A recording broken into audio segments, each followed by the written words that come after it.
Hey there, Corey Lennox here for Piano with Corey. So today we're going to be continuing our discussion of how to get better at sight reading, even if you're kind of the worst at it like I used to be. And if you haven't seen the first two videos yet, I really want you to go check those out. I'm going to put the links in the description. If you're new to the channel, make sure to hit subscribe for more awesome piano videos like this.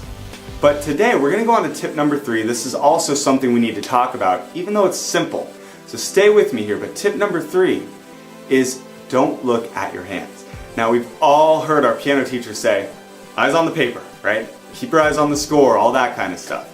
But today I want to delve into exactly why it is so important to keep your eyes tracking along with the music. The obvious reason is if you're not looking up at the music, you're not going to know what notes to play, right? And especially if it's your first time looking through a song, you have no idea what the notes up on the page are, so you got to look at them. You got to interpret what the score is telling you to play. Now, in addition to that, if you're bad at sight reading, the last thing you need to be doing is not having that information in front of you.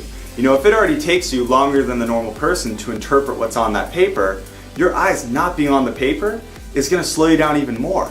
And it's sort of a double whammy. We don't look at the page because we're sort of bad at reading it, but because we're bad at reading it, that means we should be focusing more, not less. So I get students all the time who are playing through a piece and they're just looking down at their hands, right?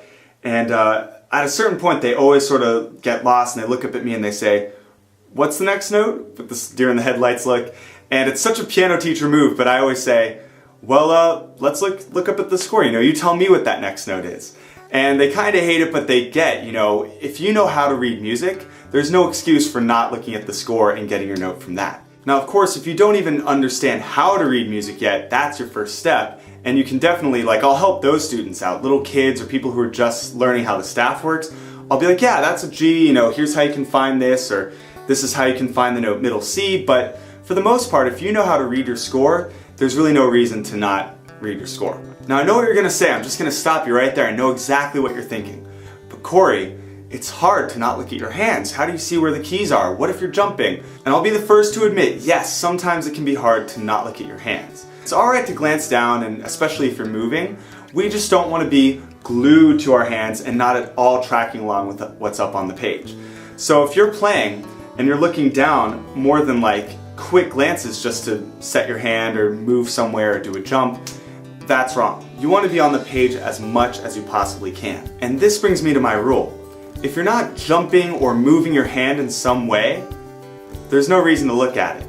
If you're just in one position of 5 notes or so, there's absolutely no reason to look down because your hand should be wherever you left it. It's not just going to go moving across the piano unless you tell it to, right? So that's my rule. Unless you're moving, don't look down. And even then, I would argue it's better to try and move your hand without looking down, even if there is a jump of some kind.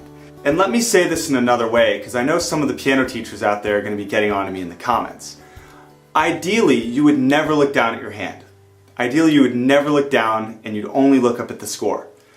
But for beginners who they just have it in their head that it's impossible to not do that, and maybe for them they don't have the coordination to make these jumps yet, what I want them to understand, the only time they should look down is when they're moving. And even then, we're going to be working away from that point to the point where you're not looking down at all. So it's a sequence. We're taking them from being glued to their hands and feeling like they can't function when they're looking away, to they only look down at their hands when they reasonably need to, and then the last step would be not looking at all. So I hope that makes sense. I'm sort of rambling, but you get the idea. Don't look at your hands, look up at the music as much as you possibly can. If you enjoyed this video, be sure to subscribe to the channel. Drop a comment below about other things you want me to teach you on piano, and leave it a like.